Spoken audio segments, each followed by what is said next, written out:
Hello दोस्तों, नमस्ते। और आज हम स्वामी विवेकानंद के भक्ति योग की अध्याय दूसरा पे विचार विमर्श करेंगे। तो सबसे पहले गुरु की आवश्यकता। अगर हमें भक्ति योग करना है तो भक्ति योग में स्वामी विवेकानंद जी कहते हैं कि बिना गुरु की आवश्यकता के भक्ति योग कभी भी प्राप्त नहीं किया जा सकता।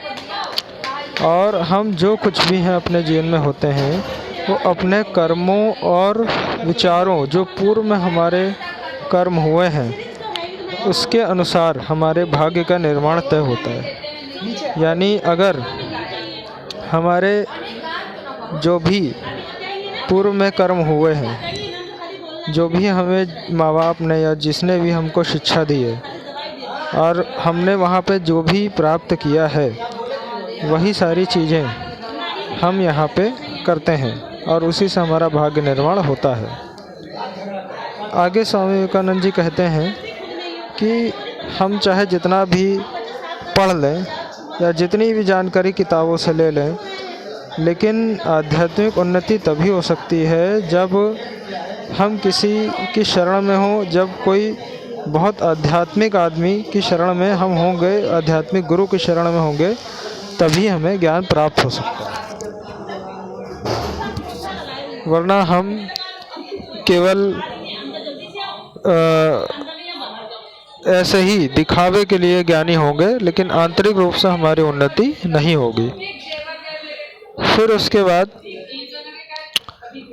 गुरु होना क्यों जरूरी है, इसमें स्वामी विवेकानंद कहते हैं जिस व्यक्ति की आत्मा दूसरी आत्मा में शक्ति का संचार कर दे वह गुरु कहलाता है। यानी उसकी बातों का प्रभाव हमारे जीवन में इतना पड़े कि हमारे अंदर की शक्ति को जो जागृत कर दे वह गुरु है। और यह शक्ति जो अपने शरीर में जागृत करे वह शिष्य है।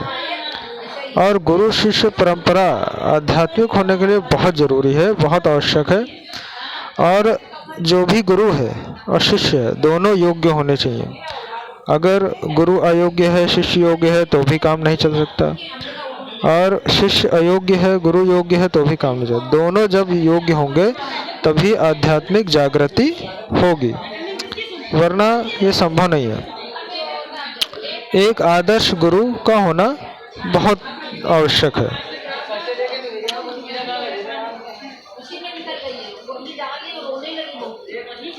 इसके बाद एक शरीर में आत्मा में जितनी जानने की इच्छा होती है उतनी ही धर्म विपाशा में होती है। अर्थात जितनी आत्मा को जानने की इच्छा होगी कि मैं अपने गुरु से ये ज्ञान या ये चीज़ें प्राप्त कर लूँ, उतनी ही गति से उसकी आध्यात्मिक उन्नति होती है।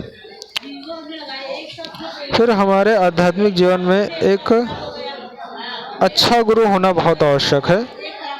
ये उसी तरह से है, अगर अच्छा गुरु नहीं होगा तो हम दर दर भटकते रहेंगे।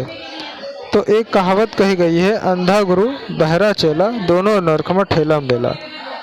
अगर दोनों में से कोई गड़बड़ है तो नुकसान शिष्य का ही होता है और शिष्य जिंदगी भर भटकता रहता है और उसका समय और जीवन नष्ट होता है।